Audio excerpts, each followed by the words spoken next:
أعوذ بالله من الشيطان الرجيم بسم الله الرحمن الرحيم اللهم صل وسلم على سيدنا محمد في الأولين وصل وسلم على سيدنا محمد في الآخرين وصل وسلم على سيدنا محمد في الملأ الأعلى إلى يوم الدين رب اشرح لي صدري ويسر لي أمري واحلل عقدة من لساني يفقه قولي أما بعد mes chers frères et mes chères sœurs Assalamu alaikum wa rahmatullahi ta'ala wa barakatuh. Quelle grande joie, quel grand bonheur, quel grand plaisir également de vous retrouver et puis de se retrouver, machallah, tous ensemble durant ce confinement. On va essayer de joindre l'utile à l'agréable. C'est vrai que ça n'est pas évident pour certains de vivre cette épreuve du confinement où tout est arrêté, tout est bloqué. Mais, alhamdoulilah, Allah nous permet de maintenir notre foi, de la fortifier. C'est le but justement de ces lives avec moi, avec Samah.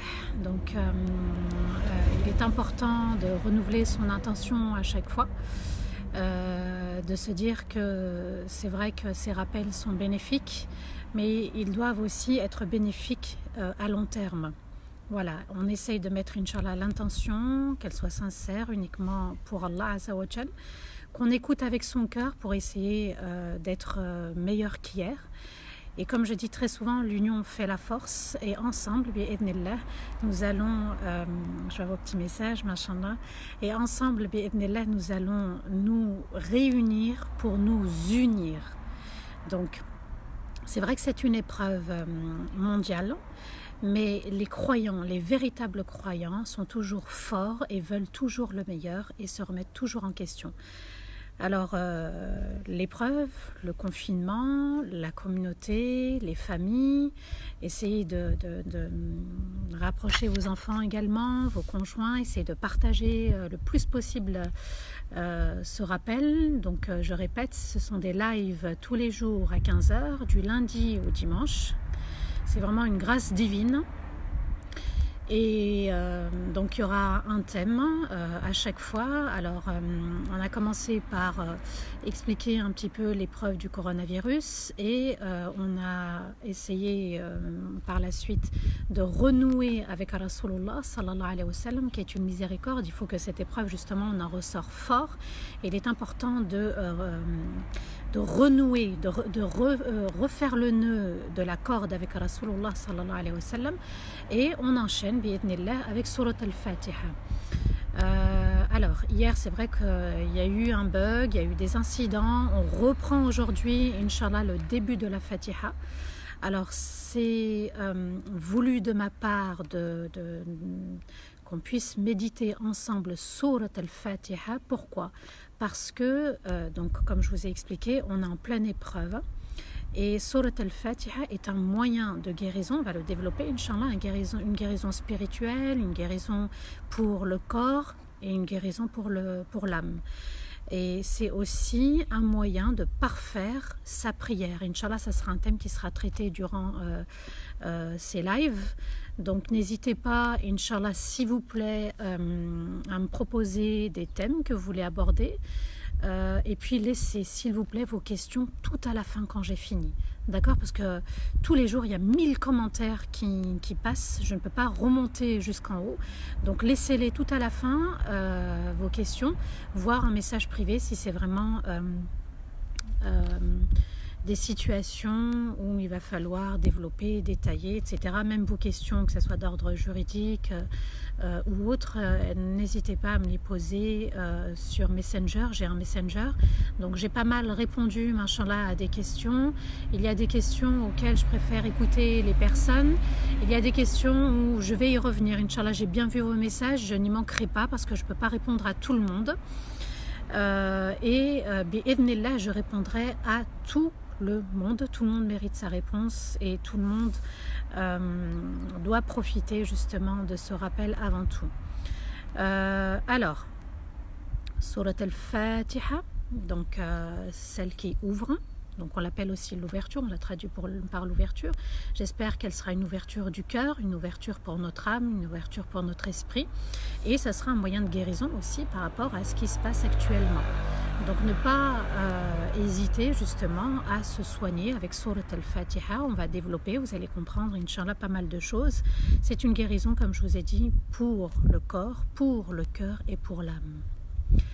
Alors Surat al-Fatiha, on lui a donné différents noms. Alors il y a irtilaf sur le nombre de noms. L'essentiel, c'est de savoir qu'elle a plusieurs noms. D'accord? Combien il y en a, bon, c'est pas le plus important, mais de savoir qu'on lui a donné des noms bien spécifiques. Concernant notre épreuve, on l'appelle aussi Ash-Shafiya, celle qui guérit, celle qui soigne. On l'appelle Ummul Qur'an, la maman du Qur'an, la maman justement de ce livre noble et sacré. On l'appelle aussi Surat al-Hamd, la sourate de l'admiration, des louanges d'Allah Azza wa Jal. Surat al-Fatiha, le prophète alayhi salatu wassalam a dit, alors sachez, petite parenthèse, que ceux qui n'ont pas Facebook mais qui ont Instagram, ça sera enregistré et diffusé aussi sur Insta, d'Arifton et compagnie. Le prophète alayhi salatu wassalam nous dit, par celui qui détient mon âme, rien n'a été révélé dans la Torah, ni dans l'évangile, ni dans les psaumes ou dans Al-Furqan, c'est-à-dire le Coran, de semblable à elle, donc Surat al-Fatiha, et elle est les 7 versets qui se répètent, et elle est le Coran magnifique qu'on m'a révélé. La beauté des paroles du prophète alayhi salatu wassalam pour nous dire que cette sourate est unique, merveilleuse et magnifique. Je reprends, par celui qui détient mon âme, Rasulullah sallallahu alayhi wa sallam va jurer. Et si vous remarquez bien dans les hadiths de Rasulullah sallallahu alayhi wa sallam, il arrive de temps en temps où Rasulullah sallallahu alayhi wa sallam jure, mais pas régulièrement. Pour ce cadeau qu'Allah nous a offert, pour Surat al-Fatiha, Rasulullah sallallahu alayhi wa sallam va jurer et il dit, par celui qui détient mon âme, rien n'a été révélé dans la Torah, l'évangile, les psaumes ou le Furqan de semblable à elle. Cette sourate, elle est unique. Cette sourate, elle regroupe tous les livres sacrés révélés par Allah. Et subhanallah, elle résume aussi tout le Coran. Et dans tout le Coran, cette sourate va se résumer en un seul verset et on y reviendra, Inch'Allah. Ce sera dans Iyyaka na'budu wa Iyyaka nasta'in. Donc, elle est les 7 versets qui se répètent et le Coran magnifique qu'on m'a révélé. Le prophète alayhi salatu wassalam, on lui a révélé cette sourate dans des conditions bien particulières alors qu'il se trouvait chez lui. Et il y avait, subhanallah, à côté de lui, Jibril alayhi salatu wassalam. À un moment donné, alors qu'ils étaient assis, d'un coup, le prophète alayhi salatu wassalam ainsi que Jibril entendent un bruit. Jibril va parler et dire à Rasulullah sallallahu alayhi wa sallam, ce bruit provient d'une porte qui vient de s'ouvrir où? Dans le ciel. Cette porte ne s'est jamais ouverte auparavant. Subhanallah, des siècles avant, des millénaires avant, cette porte ne s'est jamais ouverte. Donc, al-Fatiha, al-Bab yuftah, la porte s'ouvre à Rasulullah sallallahu alayhi wa sallam, elle s'ouvre à sa communauté, et subhanallah, qui va descendre? Un ange. Donc, puis descend un ange et Jibril dit, cet ange n'est jamais descendu auparavant, et il est descendu uniquement ce jour. L'ange va demander, subhanallah, la permission d'entrer chez Rasulullah sallallahu alayhi wa sallam. Donc on lui accorde cette permission. Il entre et il dit au prophète alayhi salatu wa sallam, après l'avoir salué, regardez subhanallah l'adab avec le Coran. Regardez quand cette sourate va être révélée, la manière dont elle va être révélée, avec le respect, avec l'art. On n'entre pas comme ça, subhanallah, chez Rasulullah sallallahu alayhi wa sallam, comme on n'entre pas aussi comme ça dans la prière, comme on n'entre pas comme ça quand on lit le Coran. Et cet ange va dire à Rasulullah sallallahu alayhi wa sallam, Abshir, je t'annonce la bonne nouvelle de 2 lumières qui te sont offertes. et qu'aucun prophète n'a reçu avant toi Al-Fatiha et les derniers versets d'Al-Baqarah. Chaque lettre qui sera lue te vaudra une récompense. Allahu Akbar. Je répète, je t'annonce la bonne nouvelle. Donc, Surat Al-Fatiha est une bonne nouvelle pour toute la communauté de Rasulullah sallallahu alayhi wa sallam. Ce sont deux lumières qu'Allah va offrir. Donc, la lumière est censée éclairer. La lumière est censée apaiser. La lumière est censée nous montrer aussi le droit chemin. La lumière est censée nous apaiser et surtout salat, dans la prière, puisque c'est une sourate qu'on récite quotidiennement dès qu'on se lève le matin jusqu'au soir dans nos prières, dans nos 5 prières. Et en dehors des 5 prières obligatoires, il y a les prières facultatives. Même dans ces prières-là, cette sourate est récitée. Ce sont deux lumières qui te sont offertes, deux cadeaux. Personne, aucun autre prophète avant toi n'a reçu ce cadeau. Donc vous voyez que c'est un cadeau d'Allah Azza wa Jal qui nous vient du ciel. Donc il y a Al-Fatiha et les derniers versets de Surat Al-Baqarah à partir de Amana ar-Rasulu bima unzila ilayhi min rabbihi wal mu'minun. Sache que chaque lettre qui sera lue sera une récompense.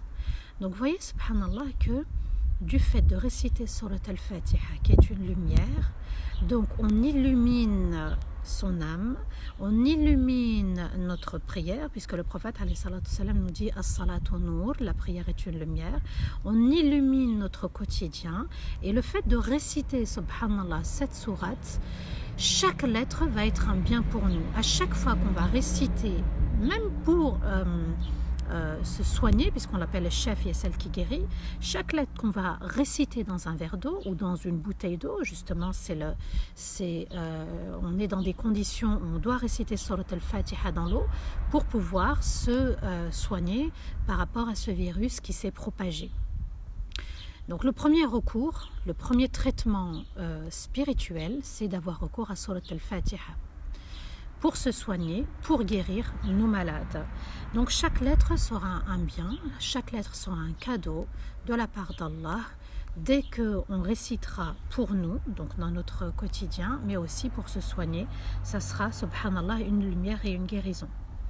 Alors dans Surat Al-Fatiha, il y a eu ikhtilaf concernant le nombre des versets par rapport à Al-Basmala, Bismillahir-Rahmanir-Rahim, et c'est ce qu'on va, Inch'Allah, étudier aujourd'hui. Certains savants pensent que Al-Basmala, donc Bismillahir-Rahmanir-Rahim, fait partie de cette sourate, et d'autres pensent que non. Mais l'avis le plus vraisemblable est que Al-Basmala fait partie de Surat Al-Fatiha, et le prophète alayhi salam dit As-Sab'ul Mathani, les 7 versets qui se répètent. On doit considérer Al-Basmala, donc Bismillahir-Rahmanir-Rahim, comme étant une bénédiction d'Allah. Une bénédiction, en arabe on dit al-baraka. C'est une baraka d'Allah qui signifie un khair, un bien, mais un bien qui dure. C'est ça al-baraka. Quand on dit Allahumma barak, qu'Allah fasse que le bien qu'il t'a accordé dure dans le temps. Quand on souhaite aussi les bénédictions à un nouveau couple, on leur souhaite Al-Baraka, qu'Allah bénisse donc leur union et qu'Allah fasse que le khir d'Allah descende sur eux et que ce khir dure dans le temps. Al-Basmala signifie quoi? Bismillahir-Rahmanir-Rahim, quand on traduit le sens, ça signifie avec le nom d'Allah, et non pas au nom d'Allah, mais avec le nom d'Allah, par le nom d'Allah, grâce au nom d'Allah, l'infiniment, l'extrêmement miséricordieux dans son être, mais aussi l'infiniment, l'extrêmement miséricordieux dans ses actes. Bismillah, avec le nom d'Allah, Ar-Rahman, l'infiniment miséricordieux dans son être, Ar-Rahim, l'infiniment miséricordieux dans ses actes. Et subhanallah, le fait de dire Bismillahir-Rahmanir-Rahim, eh bien, cela témoigne de notre comportement respectueux vis-à-vis de Sa Majesté Allah. On entre avec respect, on s'entretient avec respect vis-à-vis d'Allah Azza wa Jal. Donc il est important avant de commencer à lire Surat al-Fatiha et puis ajouter une autre sourate dans Salat ou de réciter le Coran, de dire Bismillahir Rahmanir Rahim, j'entre en relation avec Malik al-Muluk, le roi des rois. J'entre en relation avec celui qui m'a créé. Je suis, Ya Allah, en ta compagnie. Grâce à toi, je suis en ta compagnie. Je viens à toi grâce à toi et non pas parce que j'ai décidé, j'avais envie de venir vers toi. Je viens à toi et auprès de toi. Et uniquement auprès de toi car j'ai besoin de toi. C'est toi qui m'as créé et je viens à toi parce que tu es doux et miséricordieux. On ne se jette pas auprès d'Allah. Même quand on fait dua, une invocation, on se doit de faire l'éloge d'Allah. On se doit de faire du dhikr, tout ce qui mentionne Allah, tout ce qui le glorifie, tout ce qui va parler de son admiration, évoquer son admiration, on le mentionne avant notre demande. C'est une forme de respect vis-à-vis de notre Seigneur. Je viens à toi avec humilité. Et ça, c'est ce qui nous manque beaucoup, subhanallah, dans notre quotidien, dans nos relations, que ce soit notre relation avec notre Seigneur, que ce soit nos relations avec l'autre, l'humilité, subhanallah. Et ça, on va y revenir un petit peu dans Ar-Rahma. Ar-Rahma, quelqu'un qui a un cœur plein de Rahma, c'est quelqu'un qui a un cœur plein d'humilité. En évoquant cette basmala, on témoigne de l'unicité d'Allah. On témoigne de cette unicité en disant « Ya Allah, c'est uniquement grâce à toi. Et je viens uniquement vers toi, l'unique. Et je viens à toi car je sais qui tu es. Tu es Ar-Rahman et tu es Ar-Rahim, l'unique dans la miséricorde, dans son être et dans ses actes. Bismillah, donc par ton nom, je vais parler. Par ton nom, je vais te mentionner.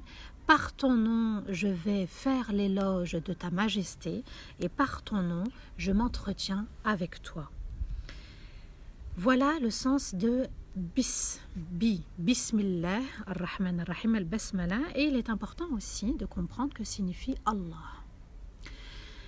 Aliha, de la racine, donc Allah, Aliha signifie s'attacher. Je m'attache à Allah, je m'attache à sa majesté, je m'attache à l'unique qui m'a créé. Et il y a aussi en arabe Elouha, c'est-à-dire qui est adoré. Donc on s'attache à celui qui mérite d'être adoré, d'où le sens de la ilaha illallah. La ilaha, il n'y a point de divinité, il n'y a rien dans cet univers qui mérite d'être adoré, d'accord?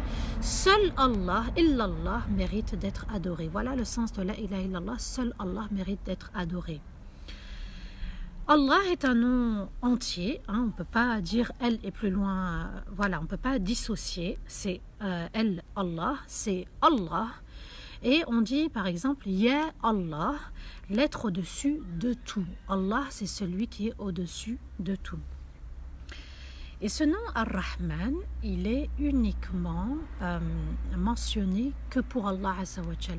Même les Arabes à l'époque de la Mecque, à l'époque du prophète alayhi salatu wassalam, ils ne connaissaient pas ce que signifiait Ar-Rahman. Ils ne l'ont jamais évoqué, entendu.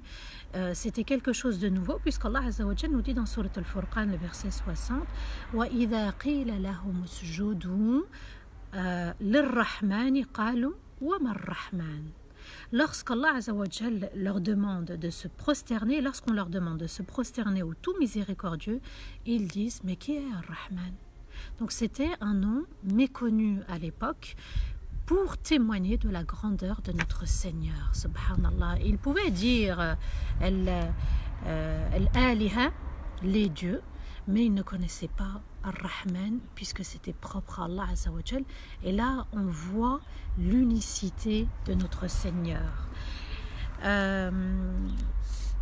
Ce nom Ar-Rahman, on ne peut pas dire à quelqu'un, par exemple, qu'il est Rahman. On peut dire très bien qu'il est Rahim, mais jamais on dit quelqu'un il est Rahman. Donc ça signifie quoi?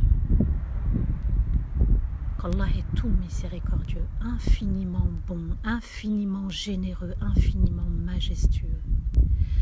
Concernant Rasulullah sallallahu alayhi wa sallam, Allah nous dit Bil mu'minina ra'ufun rahim. Avec les croyants, en parlant de Rasulullah, il est bienveillant et plein de grâce dans son comportement. Donc, quand on parle de quelqu'un, on peut dire qu'il est Rahim, mais on ne peut jamais dire qu'il est Rahman, puisque c'est propre à Allah Azza wa Jal. Et puis, même dans Surat Ar-Rahman, Allah nous dit Ar-Rahmanu a'allama al-Qur'an. Donc, Surat Ar-Rahman, Allah s'est attribué cette sourate. Et j'espère qu'on aura l'occasion de faire le tafsir de cette sourate qui est magnifique. Les débuts, mashallah. Ar-Rahmanu a'allama al-Qur'an khalaqa al-insan. L'infiniment miséricordieux a enseigné le Coran avant même de créer l'homme. C'est pour vous témoigner de la valeur du Coran. Il a enseigné aux anges le Coran avant même de créer l'être humain. Alors où est-ce qu'on en est avec le Coran?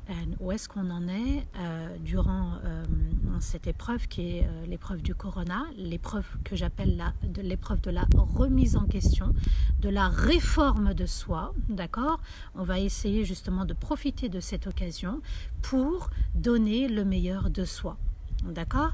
Donc on a tous fait des erreurs dans la vie, on commet tous des péchés de manière volontaire ou involontaire. L'essentiel, c'est de ne pas se dire « Aïe, j'ai commis », mais de se dire « Où est-ce que j'en suis dans mon repentir? Est-ce que je me suis lavé? Est-ce que j'ai pris une douche ?» La douche, c'est quoi? C'est de dire « Astaghfirullah », de reconnaître déjà qu'on a fauté, qu'on a fait des erreurs, de reconnaître que on doit revenir vers Allah Azza wa Jal, et puis de procéder à l'istighfar, c'est-à-dire de demander à Allah pardon. On dit astaghfirullah, astaghfirullah avec une sincérité, c'est-à-dire ya Allah, je n'ai pas envie de recommencer, aide-moi à ne pas recommencer. Et puis subhanallah, l'istighfar, c'est pas uniquement au niveau des actes d'adoration. Salat, j'ai pas fait ma prière à l'heure, je l'ai pas fait correctement, etc. Mais c'est par rapport aussi à nos défauts. On a tous des défauts, on doit se corriger. Il n'est pas concevable aujourd'hui, en tant que croyant, véritable croyant, de dire « je suis comme ça, c'est à prendre ou à laisser ». Je ne peux pas, je dois être juste envers moi-même. J'ai été créé pour être juste envers moi-même. Allah le dit « Nous leur avons fait aucun tort, mais ils se faisaient du tort à eux-mêmes. » Donc, c'est quoi le tort? C'est de ne pas être sur le droit chemin.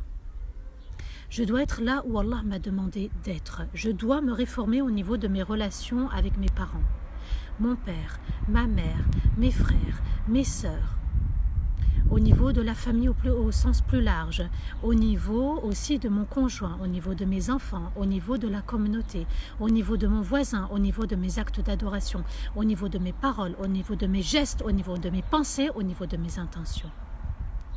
On se doit de se réformer. D'accord?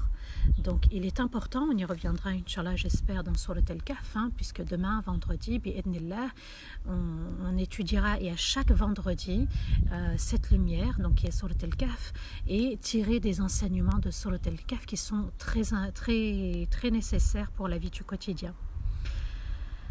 Ar-Rahman, vous avez vu la valeur de ce nom, est encore plus fort, subhanallah, que Ar-Rahim, dans le combien et dans le comment. Puisque dans le combien, la rahma d'Allah n'a pas de limite. Allah a dit Inna rahmati wasi'at kulla shay. Et ma rahma enveloppe toute chose. Wasi'at, c'est qu'elle enveloppe toute chose. Ça veut dire quoi? Ça veut dire qu'elle embrasse toute chose. La rahma d'Allah, elle descend sur moi, elle descend sur tout ce qui m'entoure, elle descend dans cet univers.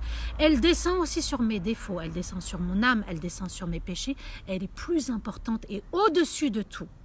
Donc, n'oubliez jamais que la rahma d'Allah est plus fort que tout, plus fort que sa colère.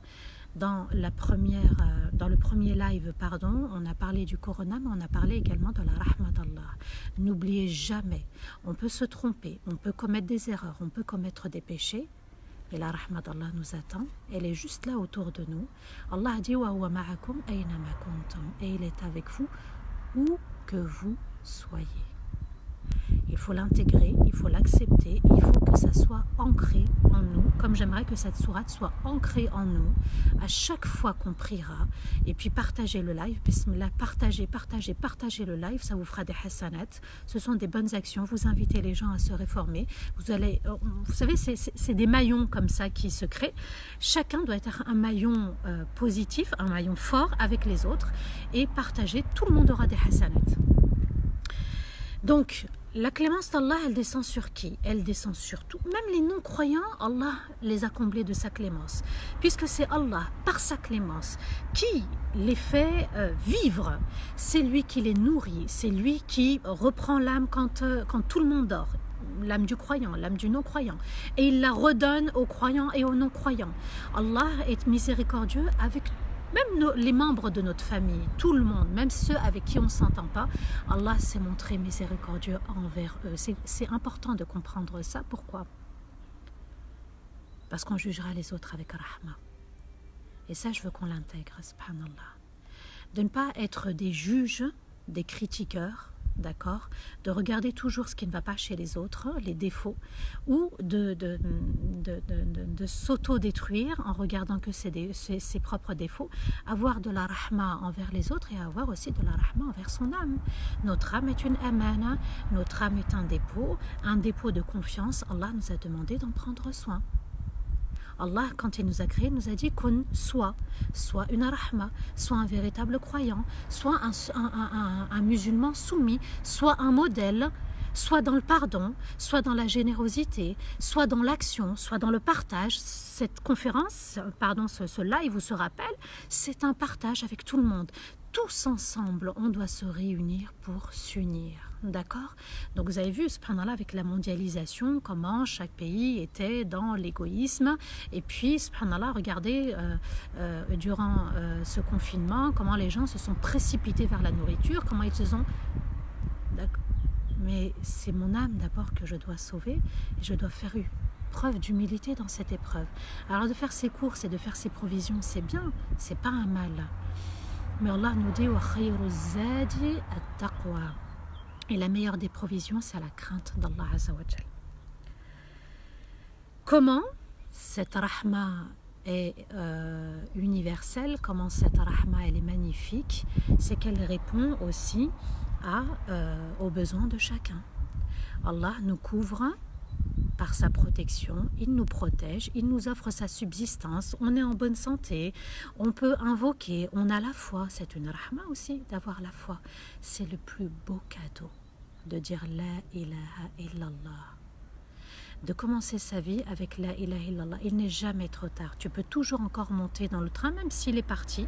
Tu peux toujours à la prochaine station monter dans le train. Le train de la vie, le train de la ilaha illallah, le train de mon âme, l'âme que je dois réformer. Et puis le train aussi communautaire, le train où je dois monter avec les autres. Je ne dois pas faire preuve d'égoïsme ou mes défauts, mon ego prend le dessus, mais je dois être dans le partage, subhanallah. Partageons le pardon, partageons la joie, partageons le bonheur de vivre, partageons la rahmat d'Allah Azza wa Jal. Et Allah, il est Ar-Rahim, puisqu'il est, on dit, certains savants, qu'il est Rahim al-Akhirah. Il est miséricordieux pour l'au-delà. Le prophète alayhi salatu wassalam nous dit, Allah a fait descendre donc sur terre une seule rahma sur 100. Allah possède 100 rahmat. Et il en a fait descendre qu'une sur terre. Et regardez, subhanallah, comment cette épreuve, elle est venue avec douceur et rahma. Même, subhanallah, ceux qui nous ont quittés. Allahumma arhamhum, Allahumma afihim, Allahumma nawwir qabrahum, Allahumma rzuqhum al-firdaws al-a'la. Même ceux qui nous ont quittés par cette épreuve, les croyants, ils ont bénéficié du cadeau du martyr. Allahu Akbar. Chacun est gagnant dans cette épreuve. Il faut qu'il y ait un accord gagnant-gagnant. Et nous, on est gagnants, subhanallah, puisqu'Allah nous fait encore le rappel. Mais le châtiment n'est pas descendu comme il est descendu aux peuples qui nous ont précédés. Dans ces deux noms, il y a la rahma d'Allah. Allah va insister, comme si il nous disait, avec mon nom, grâce à mon nom. Tu rentres en relation avec moi, mais je suis miséricorde, alors sois miséricorde aussi pour ceux qui t'entourent. Qu'est-ce que ça signifie Ar-Rahma? Ar-Rahma, il faut le comprendre, subhanallah, quand on dit quelqu'un il est Rahim, ça signifie Riqqatul qalb, qalbuhu raqiq. Qalbuhu raqiq, le croyant qui a un cœur Rahim, c'est un croyant qui a un cœur tendre, un cœur sensible, un cœur affectueux et bienveillant et doux, un cœur juste, un cœur qui se soucie de l'autre avant soi. C'est un cœur qui est dans l'humilité. C'est un cœur, subhanallah, qui n'attend rien en retour. Et aujourd'hui, on est dans cet état où on attend toujours quelque chose en retour. On se doit d'agir de manière sincère et volontaire pour Allah Azza wa Jal. Un cœur rahim. Al-Rahma signifie agir avec ihsan. Ça signifie quoi? Agir comme si Allah me voyait. Et Allah me voit avec miséricorde, il me voit avec douceur, il est plein de miséricorde, il est très proche de moi. Donc, huwa ma'akum aynama kuntum, et il est avec vous où que vous soyez. S'il vous plaît, adoptez ce verset, intégrez-le, il faut qu'il soit ancré en vous. Comme avec Moussa alayhi salatu wassalam et Haroun, innani ma'akuma asma'u wa ara. Je suis avec vous je vous entends, je vous écoute et je vous vois. Innani ma'akuma asma'u wa ara. Et on devrait, subhanallah, adopter aussi ce verset, on doit l'intégrer et l'ancrer dans les relations de couple. Innani ma'akuma asma'u wa ara, pour éviter justement de dépasser les limites d'Allah. Innani ma'akuma asma'u wa ara, pour aussi s'encourager et se concurrencer dans le bien. Innani ma'akuma asma'u wa ara, je suis avec vous deux. Je vous entends parfaitement et je vous vois parfaitement. Innani ma'akuma asma'u wa ara. Le croyant, il est aussi dans la rahma, puisque le prophète alayhi salatu wassalam nous dit Ar-Rahimun yarhamhumur rahman. Ceux qui se montrent miséricordieux envers les autres, Allah se montrera miséricordieux envers eux. Donc la rahma appelle la rahma, nourun ala nour, lumière sur lumière. Dans un autre hadith, le prophète alayhi salatu wassalam nous dit Irhamu man fil ard yarhamukum man fis sama. Témoignez de votre miséricorde auprès de ceux qui sont sur terre et je serai une miséricorde pour vous. Je vous offrirai ma miséricorde pour ceux qui donnent de leur miséricorde. Man signifie tout le monde. Donc le croyant comme le non-croyant. Les animaux, la faune, la flore. Ayez de la rahma, de la compassion envers les autres. Allah Azza wa Jal, quand il se montre miséricordieux, subhanallah, donc il est Ar-Rahman, il est Ar-Rahim. Sa rahma, c'est le fait de considérer, d'honorer sa créature, d'honorer l'être humain.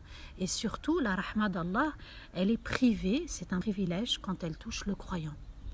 Ar-Rahimun yarhamhumur rahman. Allah considère et honore le croyant.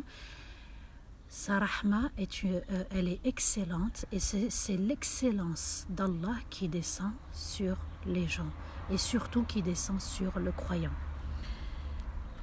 Alors cette basmala, Bismillahir-Rahmanir-Rahim, elle est importante puisqu'on la récite, subhanallah, en mangeant, Bismillah, en buvant, en sortant, Bismillah tawakkaltu ala Allah wa la hawla wa la quwwata illa billah. Bismillah, c'est grâce à Allah que je vais sortir. Tawakkaltu ala Allah, je place ma confiance en Allah. Wa la hawla wa la quwwata illa billah. Il n'y a de puissance et de force qu'en Allah. Donc vous voyez, quand on sort, on dit Bismillah. Quand on rentre aussi, il est important de dire Bismillah. Wassalamu alaikum wa rahmatullah, pour éviter que Shaitan rentre. Il y a aussi un moment où on dit Bismillah en s'allongeant. Bismillah wada'atu janbi. Donc on pose son corps on tourne notre corps vers la droite et on dit Bismillah et puis l'invocation qui va avec. On dit aussi Bismillah dans les relations intimes. Donc quand un couple souhaite avoir une relation sexuelle, il se doit de dire Bismillah, les deux, hommes et femmes, avant la relation. Bismillah, Allahumma jannibna shaytan wa jannib shaytan ma razaqtana. Bismillah, avec le nom d'Allah. Vous voyez que cette relation intime, c'est un acte d'adoration. C'est un acte qui se fait avec la grâce d'Allah. Bismillah, avec le nom d'Allah. Bismillah, Allahumma jannibna shaytan, Seigneur, éloigne de nous shaytan. Donc c'est important, subhanallah, de se protéger contre shaytan. Le couple doit se protéger dans cette relation intime contre shaytan. Parce que parfois, vous savez, on peut tomber dans des déviances, on peut chavirer vers la relation interdite. Et puis, Shaitan est là parce que il faut comprendre une sagesse. S'il vous plaît, écoutez-moi. Vous savez, subhanallah, au niveau des relations intimes, parfois l'épouse n'a pas envie, parfois l'époux n'a pas envie. J'ai des messages, subhanallah, j'ai des témoignages. Ça peut être les deux. C'est pas souvent la femme, c'est pas vrai. Il y a aussi l'homme parfois qui ne veut pas. Même si ça reste un grand besoin de l'homme. J'aimerais faire juste une petite parenthèse. Si vous voulez, messieurs, mes frères, que votre épouse réponde à votre attente, qui est un besoin légitime, puisque ça fait partie de vos grands 5 besoins en tant qu'homme, il va falloir aussi ne pas négliger les préliminaires, s'il vous plaît. Donc les préliminaires, c'est quoi? On peut tout y mettre. Pour une femme, vous avez débarrassé la table. Vous l'avez aidé dans l'éducation des enfants, vous avez aidé au bain, vous avez aidé aux devoirs, vous vous êtes approché d'elle physiquement, vous l'avez embrassée, le toucher, une discussion, subhanallah. Même discuter, parce que c'est son besoin à elle de communiquer, eh bien, elle sera tout oui pour vous. Donc il faut savoir ce qu'on veut. La femme fonctionne au diesel, l'homme fonctionne à l'essence. Pour qu'elle puisse répondre à ce besoin, il va falloir la préparer. C'est comme ça, on est comme ça, nous les femmes, on doit être en condition. Vous devez nous mettre en condition pour apprécier cet acte d'adoration. C'est un acte d'adoration. Ce sont des hasanat que vous allez avoir, mais ensemble. Vous ne pouvez pas combler un besoin de manière machinale parce que vous répondez à un besoin du corps. Et c'est tout à fait légitime, c'est dans votre intérêt. Mais c'est aussi dans l'intérêt des deux de répondre aussi aux besoins de la femme, et ça on le connaît, on le sait pas, et ça on le voit Inch'Allah en formation, comment fonctionne un homme, comment fonctionne une femme au niveau de la sexualité. Il est important de répondre, même un appel dans la journée ou avant de rentrer, salam alaikum ma chérie, salam alaikum mon amour, comment tu vas, est-ce que tu as besoin de quelque chose? Elle reprend de la force et de l'énergie. Et puis vous rentrez, assalamu alaikum, avec le sourire, subhanallah, et vous l'aidez au niveau des tâches ménagères, puisqu'à l'époque du prophète, alayhi salatu wassalam, c'était quelque chose de normal chez les compagnons de répondre aux tâches ménagères, eux-mêmes contribuaient. Donc il est nécessaire, subhanallah, d'honorer cet acte d'adoration par la grâce d'Allah. Il y a, vous voyez que le Bismillahirrahmanirrahim nous accompagne au quotidien, et quand on va réciter le Coran dans Surat al-Fatiha, cela doit nous accompagner. Cette basmala, on la retrouve aussi dans Surat al-Naml avec l'histoire de Bilqis et Sulaiman alayhimus salatu wassalam. Allah nous dit dans le verset 29, 30 et 31, قالت, en parlant de la reine Bilqis, قالت يا أيها الملأ إني ألقي إلي كتاب كريم إنه من سليمان وإنه بسم الله الرحمن الرحيم ألا تعلوا علي وأتوني مسلمين.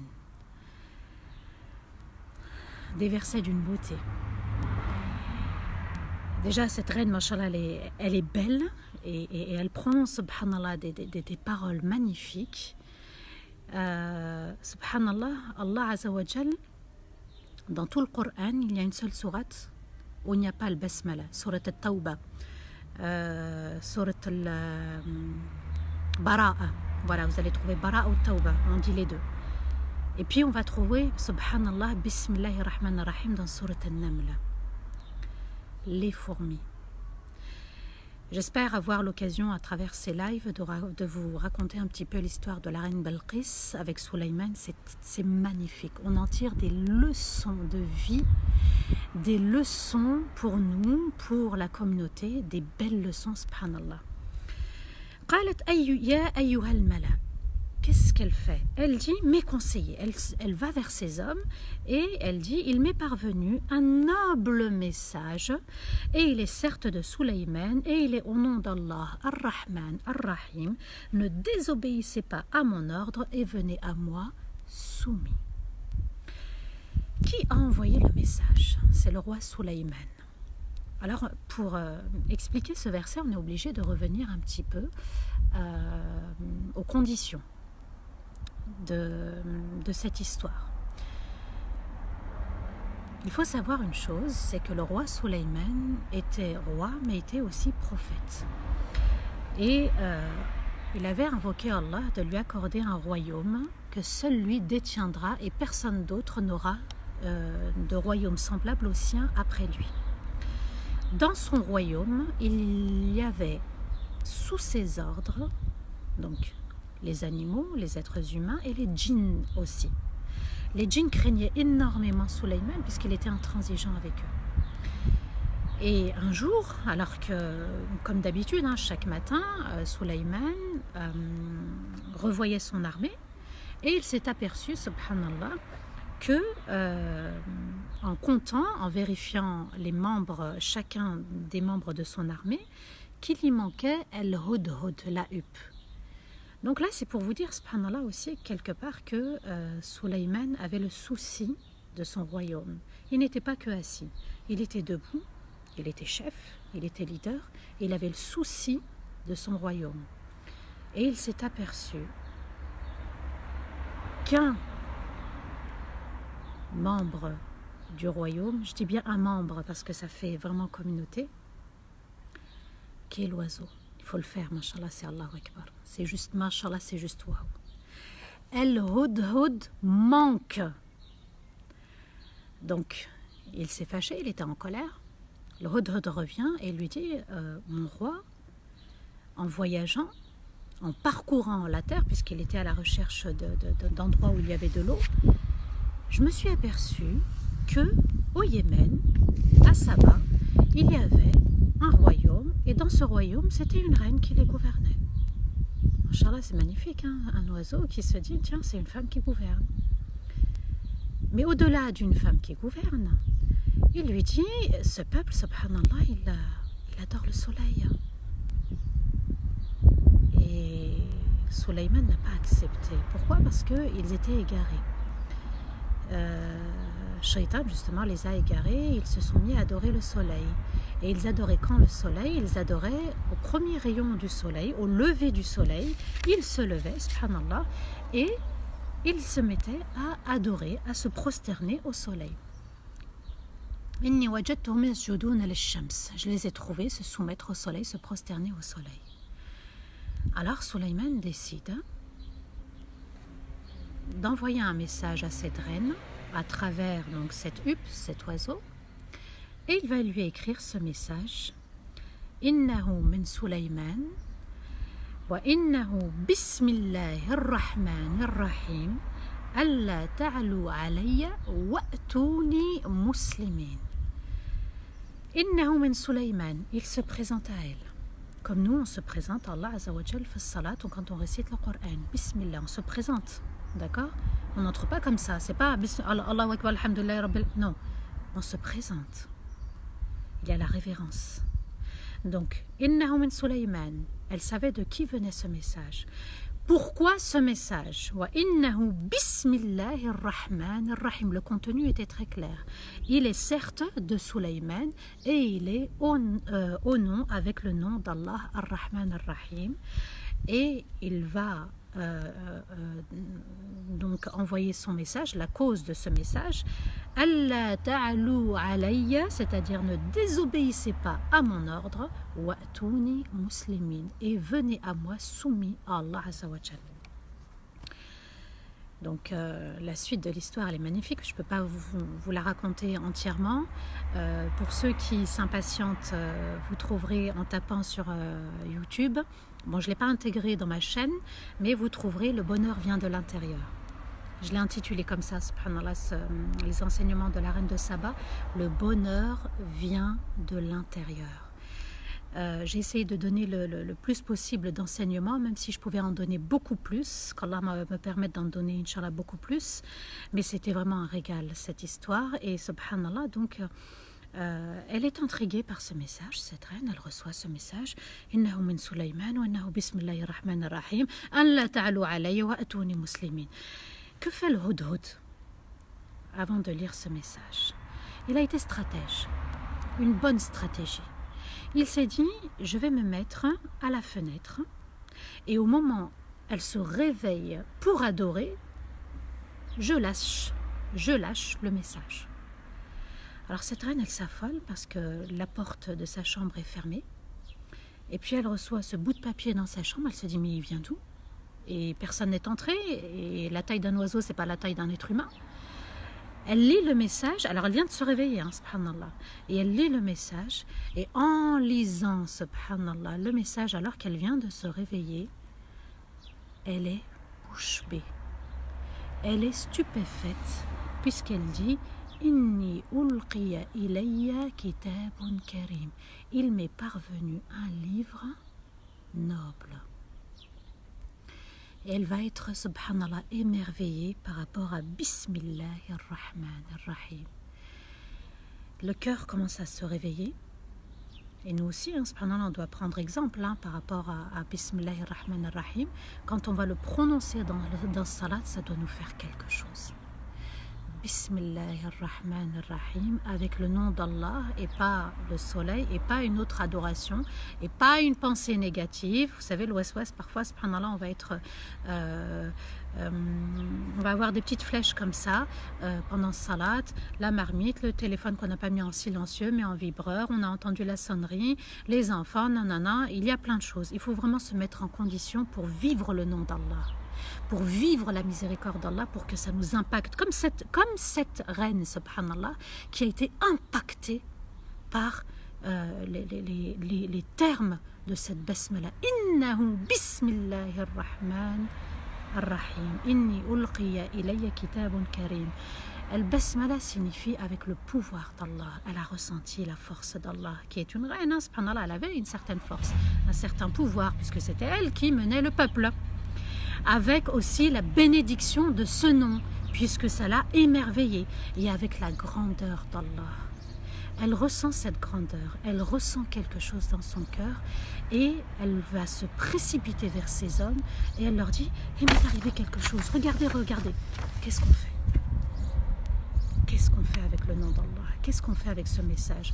Donc, ces conseillers, ces hommes lui disent, écoute, c'est à toi de voir. Donc elle va envoyer, Inch'Allah, des cadeaux. Regardez l'art d'une reine, la beauté d'une reine, le comportement d'une reine. Elle ne choisit pas la guerre, elle ne répond pas à ce message, puisqu'il est fort quand même le message de Sulayman. Allah ta'alou alayhi. Donc ne désobéissez pas à mon ordre. Aujourd'hui, un président qui envoie ce message à un autre, sachez que les avions de chasse sont prêts à décoller. Sachez que l'armée se prépare. Mais elle, qu'est-ce qu'elle fait? Elle choisit, subhanallah, la douceur, la sagesse. Elle choisit un comportement juste. C'est-à-dire qu'elle va envoyer avec ses hommes des cadeaux et elle veut en échange, en attente, en retour, voir quelle sera la réaction de Sulayman. Et elle va leur demander de voir comment est le royaume de Sulayman. Ils vont y trouver la fraternité. Et c'est ce qui nous manque aujourd'hui. Bismillahir Rahmanir Rahim. Ma foi doit commencer avec Bismillah, avec le nom d'Allah, avec la Rahma d'Allah. Et on doit être une communauté de Rahma. Et non pas une communauté qui juge l'autre.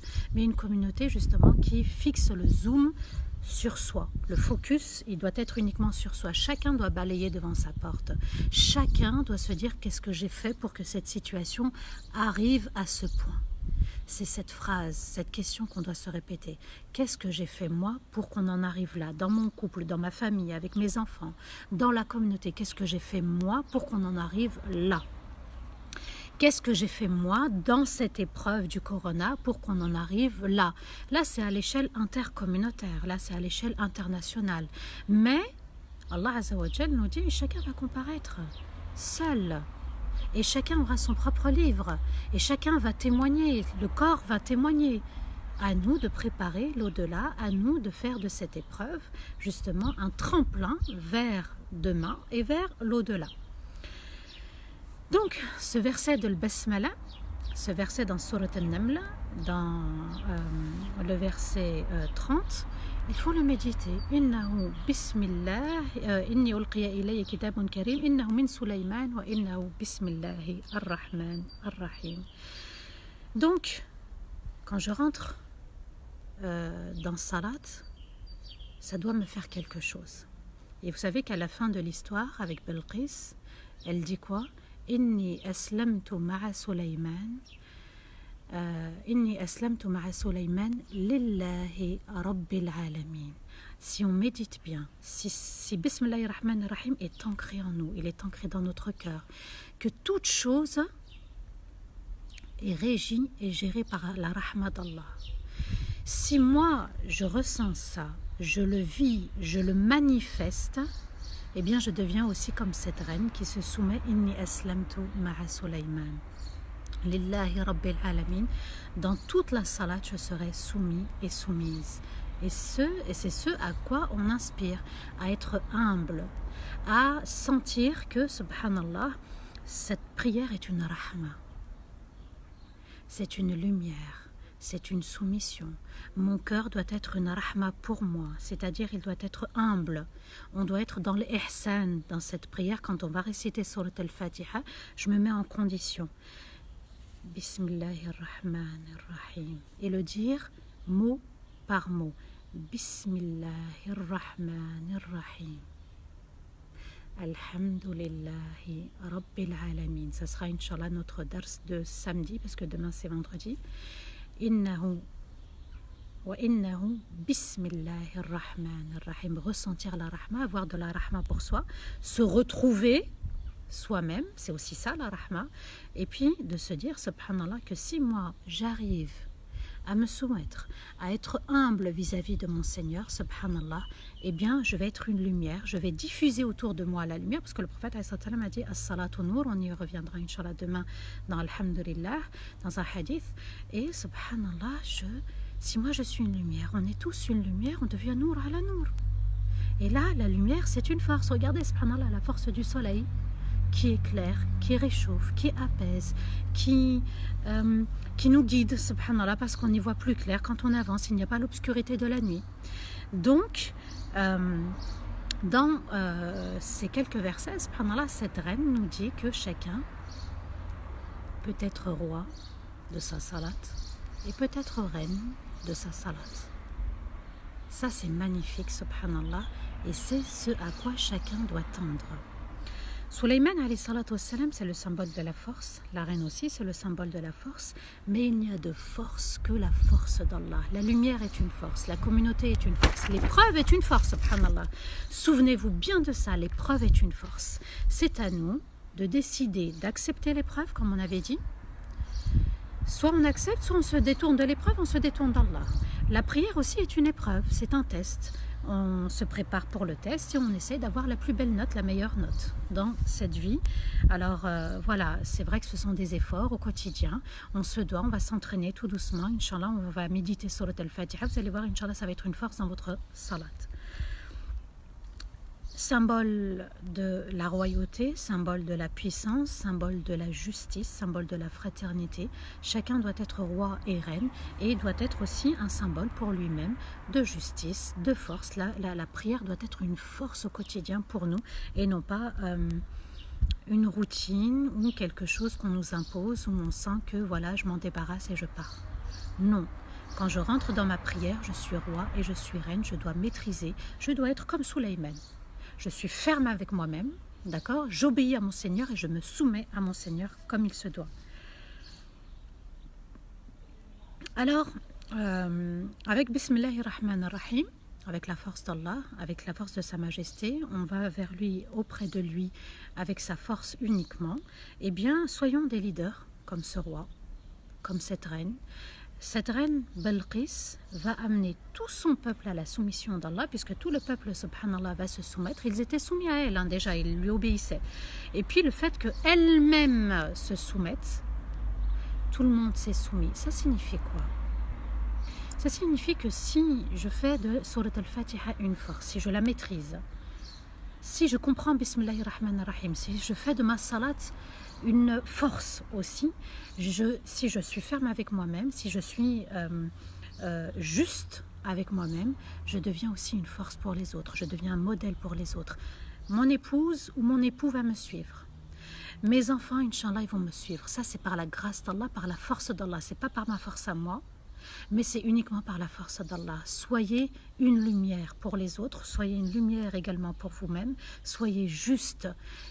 La foi, ça se savoure, on n'impose pas la foi, on savoure la foi, et une fois qu'on est dans la foi, dans la crainte, on est dans les paroles justes, dans un comportement juste, on attire l'autre vers Allah Azza wa Jal et vers ce qui est meilleur. Donc soyons, subhanallah, des leaders, des chefs, chefs de famille, des bons chefs de famille. Chacun doit, comme a dit Rasulullah sallallahu alayhi wa sallam, kullukum ra'in wa kullukum mas'oulun an ra'iyatih. Kullukum ra'in, vous êtes tous et toutes des bergers et vous êtes tous responsables de votre troupeau, de votre famille. Chacun est responsable de ses actes, chacun est responsable de ce qu'il fait, de ce qu'il dit. Ce n'est pas l'autre qui m'a énervé, c'est moi je me suis énervé. Ce n'est pas l'autre qui m'a poussé à tel mauvais comportement ou à tel péché, je me suis jeté et précipité vers telle erreur et tel péché. D'accord? Donc, poser les bonnes questions. Les questions justes. Qu'est-ce que j'ai fait moi pour que la situation se passe comme ça? D'être juste aussi envers la communauté. De se dire, je dois me réformer. Je dois être une force. On ne peut pas, c'est pas vrai. Aller à la mosquée à chaque fois. Que ça soit chacun pour soi, entre l'autre qui répond au téléphone dans la prière, pendant la khutbah, entre l'autre qui n'a pas mis son téléphone en silencieux quand il rentre dans la mosquée. Subhanallah, il y a des imams qui crisent. Il y a des imams qui crisent. Comment se fait-il que votre téléphone n'est pas en silencieux? Vous ne l'éteignez pas. Pendant salat, on entend des sons de musique. Pendant salat, on entend des sonneries. On se doit de se soucier de l'autre. Il faut qu'il y ait la rahma. On l'oublie, ça peut arriver. Mais quand c'est quotidien, c'est exaspérant. Donc, al-masjid, al-jami' yajma'. La mosquée, elle réunit, elle rassemble. Comme ce live, subhanallah, qui réunit, qui rassemble pour s'unir pour Allah Azza wa Jal. Donc, vous avez vu que dans l'histoire de Balqis et de Sulaiman, ils se sont réunis, d'accord, pour s'unir, pour être une force, au nom d'Allah, avec le nom d'Allah. Ça veut dire quoi? Ça veut dire que je dois réformer ma pensée, je dois réformer mon intention à chaque fois. Je me dis, je suis musulman, je suis musulmane, on patiente, on a confiance en Allah. Mais est-ce que ça reste que des paroles ou est-ce qu'on le vit réellement? Est-ce qu'on connaît véritablement Allah Azza wa Jal? J'ai vu à travers vos questions, à travers aussi vos témoignages, pour ceux qui m'ont raconté un petit peu leur épreuve, subhanallah, s'il vous plaît, faites un effort de connaître Allah Azza wa Jal. Wallah, il mérite d'être connu, il mérite d'être admiré, d'être aimé, de se soumettre à lui. Vous avez dans ma chaîne YouTube Samah bint Abdel Azim, S-A-M-A-H, plus loin Bint, B-I-N-T, plus loin Abdel Adim, donc tout attaché. Vous avez les 99 noms, je les ai finis par la grâce d'Allah il n'y a pas longtemps en 60 parties. On se doit, par exemple, si je suis dans la pauvreté, je suis Abdel Ghani. Je suis le serviteur de celui, et subhanallah, il est magnifique ce nom, je préfère que vous le découvriez. Il y a des choses, on pensait que, mais c'est un autre sens. Je suis Abdel Ghani. Si je recherche la paix intérieure, je suis Abdel Salam. Si je suis dans l'insécurité, dans la détresse, là, comme en ce moment l'anxiété, je suis Abdel Mu'min. Le mu'min, c'est celui aussi qui apporte la sécurité. Donc si j'ai peur pour mes biens, pour mes enfants, je suis Abdel Hafid, celui qui protège. Si je suis, voilà, je suis tout seul et j'ai besoin de ma communauté, je suis Abdel Jamah. Ya Allah, mets-moi quelqu'un ou montre-moi une mosquée ou un institut où je pourrais me rapprocher de la communauté. Wallah, chacun nom, une situation, mais c'est à nous de connaître Allah. S'il vous plaît, allez à la connaissance d'Allah. On a été créé pour l'adorer, mais aussi pour le connaître. Regardez, subhanallah, Ar-Rahman, la sourate Ar-Rahman, allama al-Qur'an. La science est venue avant même la création de l'être humain. On se doit, chacun, de connaître Allah Azza wa Jal. On peut le connaître à travers le Coran, on peut le connaître à travers la sunna du prophète, alayhi salatu wassalam. On peut le connaître aussi à travers les histoires des compagnons, les histoires des prophètes et des messagers. Allons à la connaissance d'Allah, c'est ce qui va nous apaiser. Mieux on connaît quelqu'un, et plus on est en confiance et plus on a envie de partager avec lui, de l'apprécier, d'être à son service.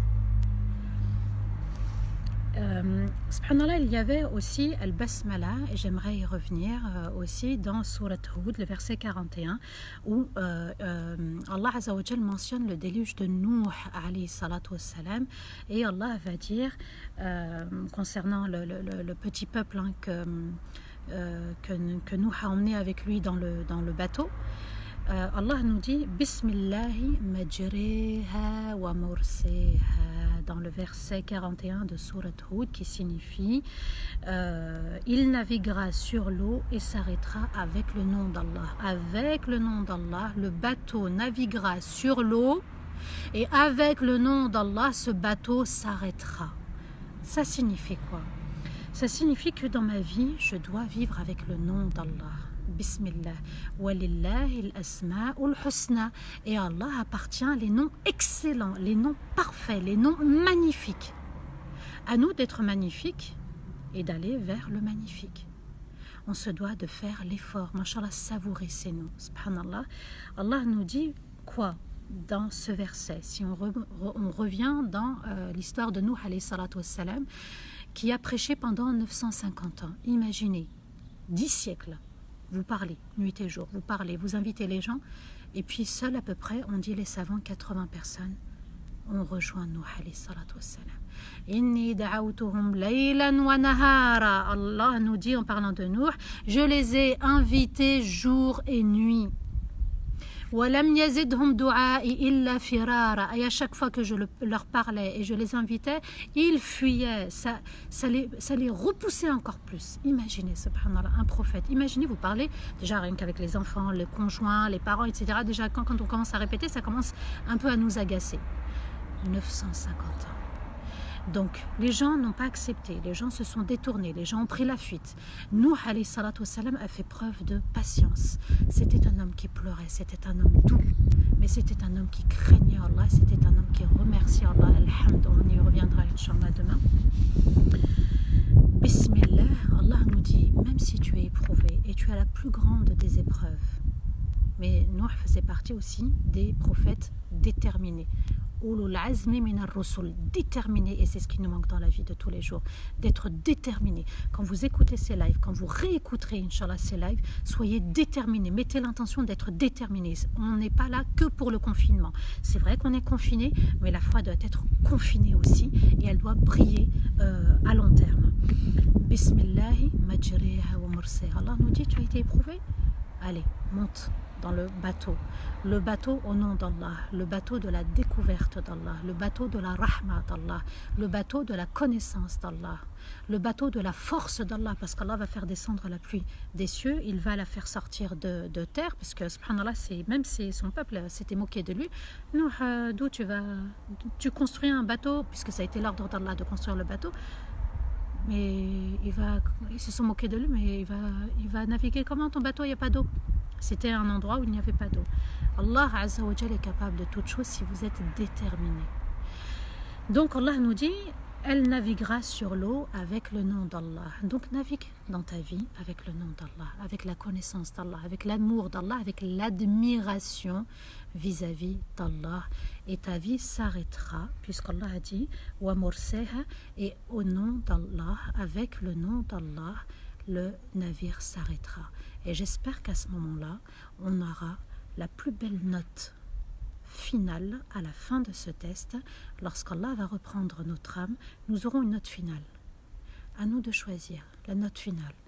Mourir en soujoud, mourir avec la lecture du Coran, mourir en faisant sadaqa, en ayant donné une sadaqa juste avant, mourir fil masjid à la mosquée, mourir au fajr, mourir dans une prière, mourir en soujoud, mourir subhanallah fi baytillah al-haram, à la Mecque, à Médine, en Palestine, mourir comment? Et c'est ça, subhanallah, ce à quoi on inspire. Préparer donc le grand voyage, le voyage de l'au-delà. Dans un voyage, on prend un sac de voyage et on y met le meilleur. On y met toujours des beaux vêtements pour le voyage, on y met une belle trousse, on y met, subhanallah, des beaux accessoires, on y met du shampoing tout neuf, on y met du dentifrice tout neuf, une brosse à dents toute neuve, subhanallah, et on essaye de mettre le meilleur dans un sac de voyage. Eh bien, tous les jours, c'est ce qu'on doit aspirer. Donner et recevoir le meilleur.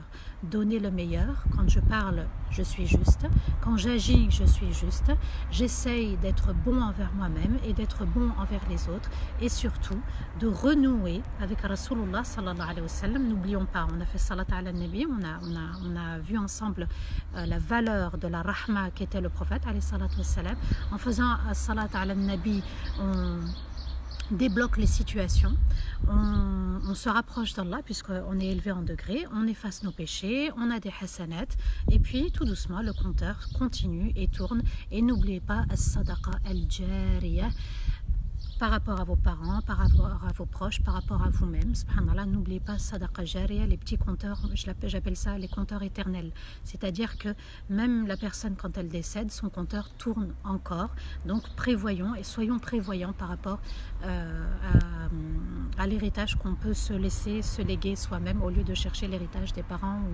Et parfois, il y a des situations très conflictuelles dans les familles. Soyons nos propres légataires donc de notre propre âme en laissant un bel héritage après, et puis aussi l'héritage qu'on pourra découvrir dans les cieux, puisque le plus beau cadeau, c'est la rencontre d'Allah.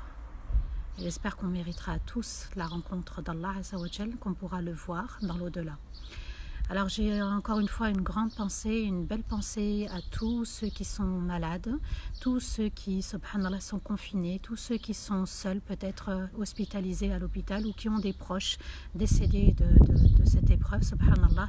Allahumma arhamhum, Allahumma afihim, Allahumma nawwir qabrahum, Allahumma arzuqhum al-firdaws al-a'la, Allahumma afina, Allahumma tub alayna, Allahumma arhamna, Allahumma zidna wa la tunqisna, Allahumma ij'alna quwwatan lil-islam, Allahumma ya arhamar rahimin. تحب العفو فاعف عنا يا عفو إنك تحب العفو فاعف عنا يا رحمن يا رحيم.